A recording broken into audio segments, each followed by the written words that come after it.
just take any job for now. Okay, but then what? Because a lot of people did that. They Pay your took bills. something just to have income, and now they feel stuck in it because leaving feels risky, and getting back to where they originally wanted to go feels more difficult than they expected. And I think that's why this advice is a little bit complicated because it's not wrong exactly, but it also doesn't account for the fact that not every job is a stepping stone. Sometimes it feels like a trap, and I think that's part of the reason why I've started to try and make more options for myself. Wow, that's amazing advice. You lost your job and then you get another job, and just because it's below what you were making before, you think, this is better not taking it. I don't need to pay my bills. Why would I take this job that pays me less to pay my bills when I was making $20,000, $40,000 more? Because that job is gonna come back around, right?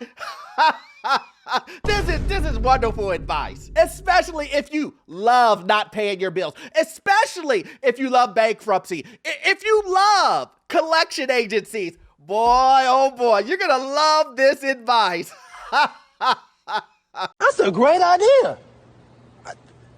I'm with that. See, if you haven't noticed, people are losing their jobs because they got laid off. But one of the biggest things that people talk about is, I'm getting paid less to do the same job. And I say, I get it. I understand where you're coming from. You were just getting paid $160. I get that. And now they want to pay you $100,000. That would be a shock for anyone. But the question is still, why didn't you take it and look for another job? Instead, you go, no, I'm not taking this. You're not going to do me like that. You're not going to do it. I'd rather not have any income than some. You weird, buddy. But listen, guys, we're going to talk about it. You need to watch this video so that you don't fall for this ridiculousness. Don't let your family members tell you. The person who doesn't have a job, who can't pay their bills, don't take that job because it pays less than the other job. But listen, you need to watch this. My name is Orlando. Welcome to the channel, guys. Make sure you hit that like and subscribe button. It really does help out the channel. We're trying to get to 200,000 subscribers, and I can't get there unless you subscribe. So if you get any value from any of my videos, please hit that subscribe button. Also, too, guys, you know what I'm about to say. You know what I'm about to say. I have a newsletter, and it's completely free. How can you be free? You can't. It's just a fact of life. And then on top of that, guys, if you need any type of financing that deals with commercial properties or investment properties, I've been a lender for 20 years and I can assist you with that. That information is in the pinned comment and the description, guys. Let's jump straight to it. See, I see that people can't follow directions. Not if it's not in a straight line. Remember when your parents used to tell you, don't quit a job until you have another one? Well, this thing still applies when you don't have a job. When you don't have a job and they offer you another job and you can get some income in your household, take it. Take it. Because you need that job to bridge you over until you find the job you really want. Fact. Because having no income in this economy is crazy. Do you want to live that life? Do you want to live the life of no income and see where that gets you? Because let me tell you what, this isn't last year. This isn't the year where you think, oh man, I'm just going to live off the government. They're gonna get me through this tough time, and guess what? Guess what? They're gonna pay me the entire time. Unemployment, they got me. Food stamps, they got me. Housing, they got me. Well, you may want to do some research on that. Not a chance. Not this time. I'm not saying that everyone is looking for those opportunities, but if you thought that was a door that was going to be open, guys, tell them. Guys, let them know it's not peaches and cream out here anymore. That's right. It's not happening. But on the other side, though, too, didn't I tell you this was going to happen? I let you know. I gave you a good amount of time of warning that these corporations aren't going to be loyal. These corporations today, they're bold.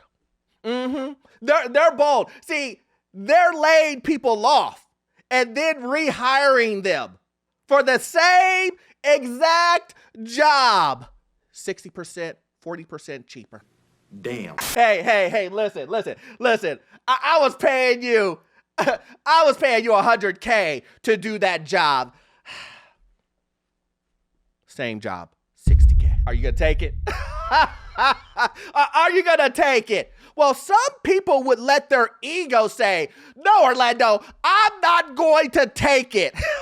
And I would tell you that's not the right thing to do. See, you need to look out for yourself and you and your family. Just like they gave you an offer for 60K, they're looking out for themselves. So you look out for yourself too. You take what you need to take to move on. You take what you need to take and you build a plan. See, this is how you win in life. You have to strategize. You have to plan. But listen, you don't need to hear it from me. You don't believe me. No corporation is firing and laying off individuals and then rehiring them back for a cheaper price. Let's see. It's a trap that no one talks about. After searching for months, you finally find a job. And it pays 20% less than your last job. Business Insider found that 40% of people who changed jobs last year took a pay cut of 10% or more. But you take the job anyway because your savings are gone, your mental health is depleted, and you need health insurance. Yeah. So you accept less and the market knows you will. That's not recovering from a layoff. That's resetting your salary baseline. And they're counting on it. And see, here's the thing. She's not lying. They are counting on it. But the question is, do you have enough savings to outlast you finding a job? I'm sorry. I'm so sorry. You didn't save. You didn't save. You didn't listen to the 2 years. I'm sorry. So I understand the plight. You don't have a runway. But let me ask you a question. If you didn't save and you have no money, why do you think you should still hold out? I don't think you have the facilities for that, big man. I would think that you would use it as, you know what, let's do a redo. This time around, I'm going to save. And this time around, I'm not going to be loyal to the company that's going to lay me off eventually. I'm not going to be loyal to a company that tells me you're worth $100,000. But today, since we have all the leverage, 60K is all you're going to get.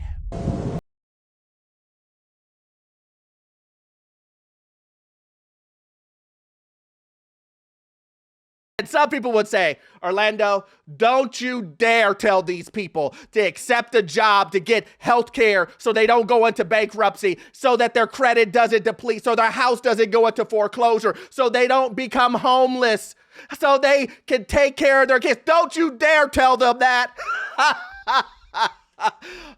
Listen, you can listen to whoever you want. But let me tell you this. You know the lady at the first beginning said, it's a trap.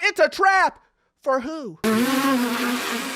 Or do you care that other people are going to see your lifestyle drop? And you're like, I can't take this $60,000 job because I won't be able to go on vacations anymore. I won't be able to do this. I won't be able to do that. Now, some might say it may be a blessing in disguise. Giving you a second chance, showing you can live off less. But I wouldn't want that for anyone. I wouldn't want you to learn that the hard way. So let's learn it the right way when you have ample money. Don't be a fool. But let me guess. You guys have loyal-itis. You guys believe that the corporations are your friends. You think that these companies are loyal. See, you say, not me. Matter of fact, I got a guy that I put into the job. He's my manager. He's my friend. Jeremy, we go way back. Remember that? Oh, man, listen, I think this is a great time for Orlando University. Because remember when people say to me all the time, guys, that this guy Orlando, he's making stuff up. There's no way that someone that you're close to would turn their back on you just to keep their job. There's no way somebody would do that. No, there's no way he would choose him and his family over mine. We're brothers. Let me give you an example. Let's pull up this. It says, I got laid off by someone I referred.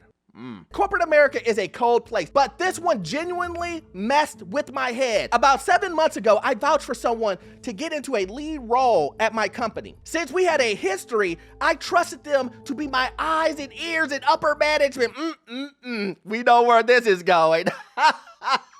We know I was wrong. Really? 2 weeks before my layoff, right after we had just let someone else go, I specifically asked this person to give me a heads up if I was ever on the chopping block. Did he? Did Jeremy let you know? It says, then the day came and an unexpected invite appeared on my calendar. I asked them directly, should I be preparing for this meeting? No, just a check-in. I mean, he wasn't wrong.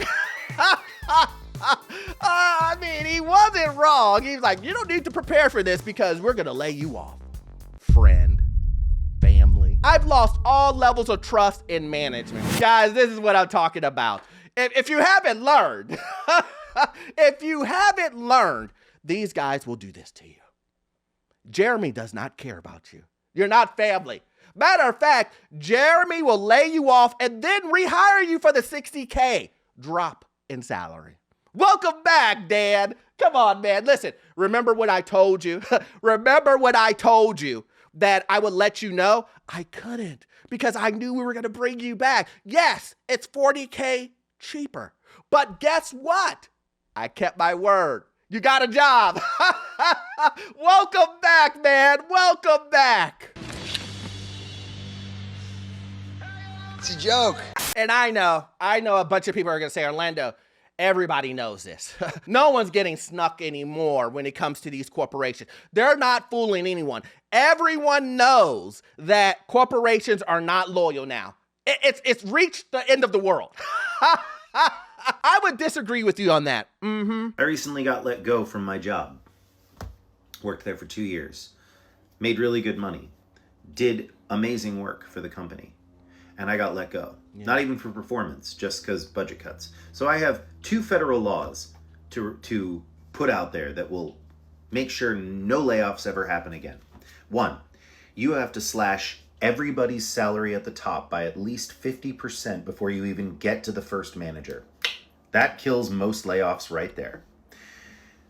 You don't want to pay your employees, you want to cut employees, the people that actually make your profits, you're f***ing idiots.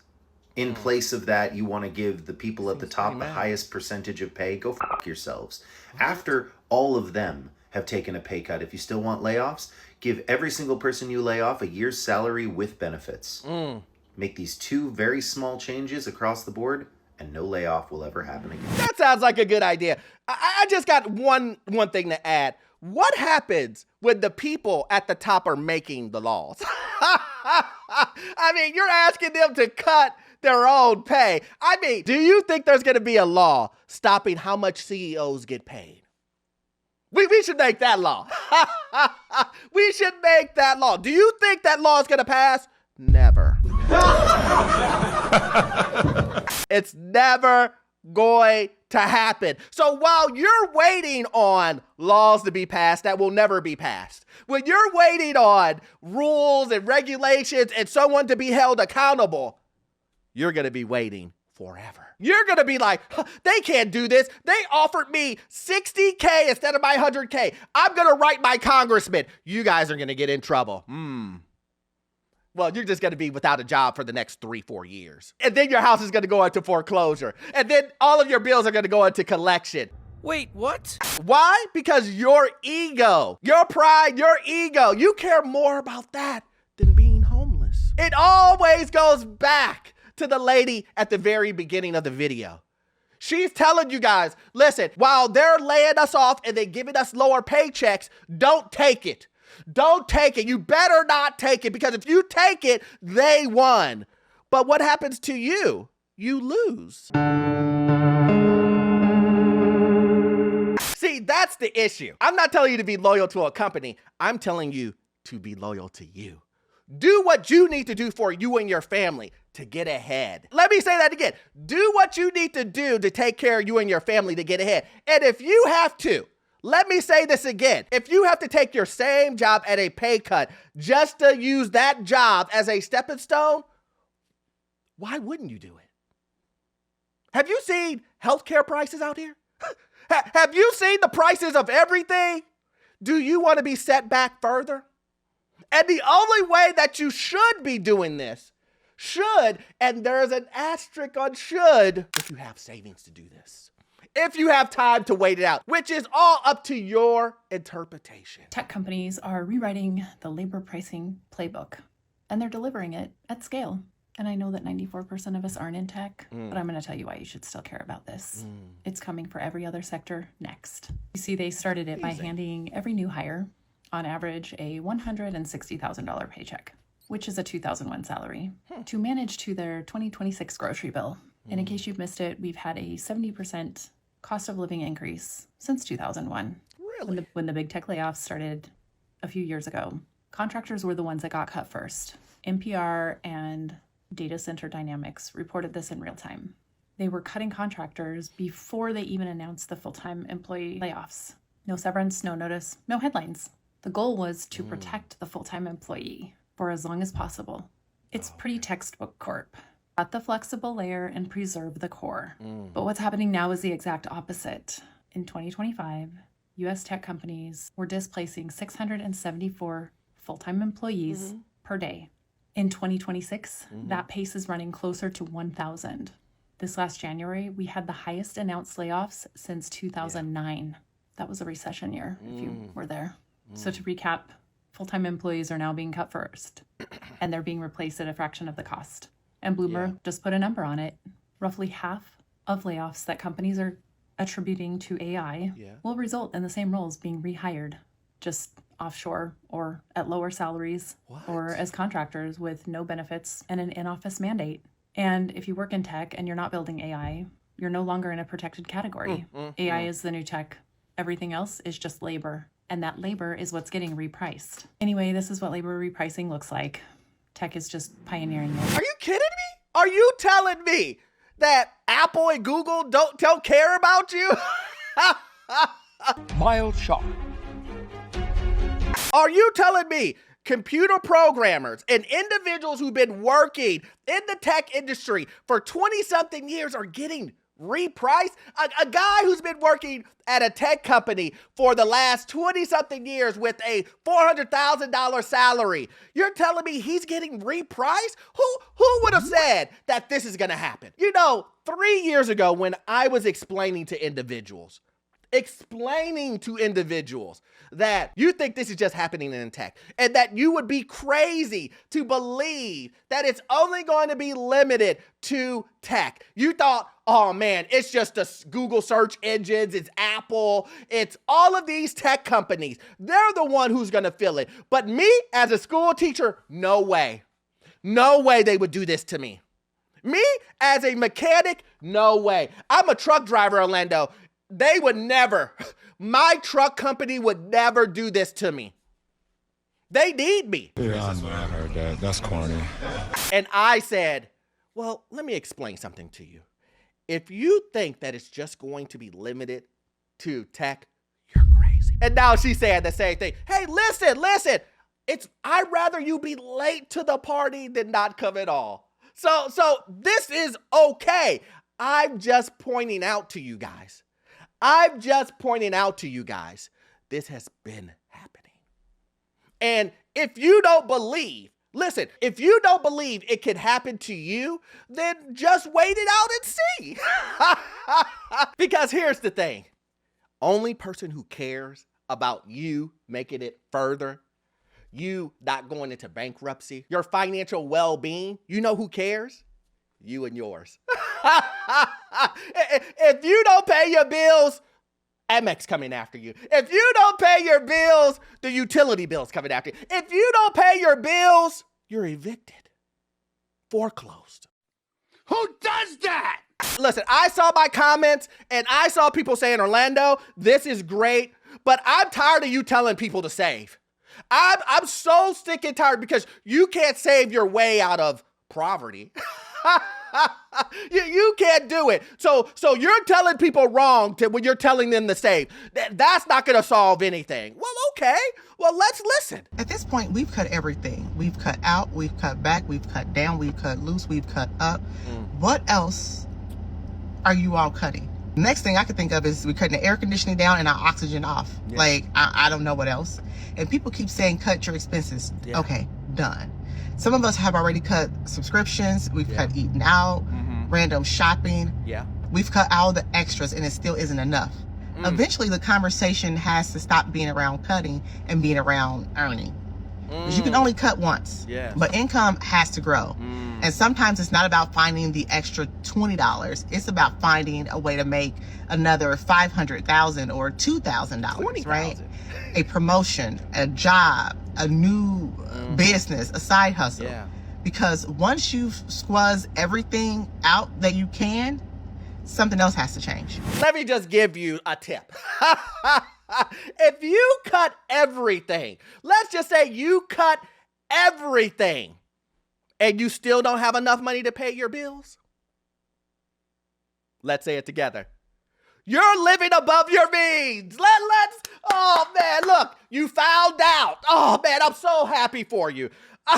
Listen, I had to take you the long way, but you got there. Oh man, listen, I just wanted you to get there, and me telling you it wasn't working. I told you to save and you didn't save, but now you see you're living above your means. You cut everything. You just said you cut everything and you still can't make it. So what does that tell you again? You got it. You're living above your means. Now what do you do from here? You need to look at, while you cut all of the Netflix and all that other stuff, you need to find out why you bought the Hellcat and BMW. Maybe. I'm just guessing. Maybe that could be a reason. Listen, I could talk about this forever, guys. But as you know, if you love content like this, please join the Patreon. We do exclusive videos over there. You will love it. Also, too, you won't get all of your information from this one video. I need you to watch this video right here. Yes, this one right here. It will give you information on the housing market, financial news, and get you into your first rental property. I will see you guys in the next one. Thanks.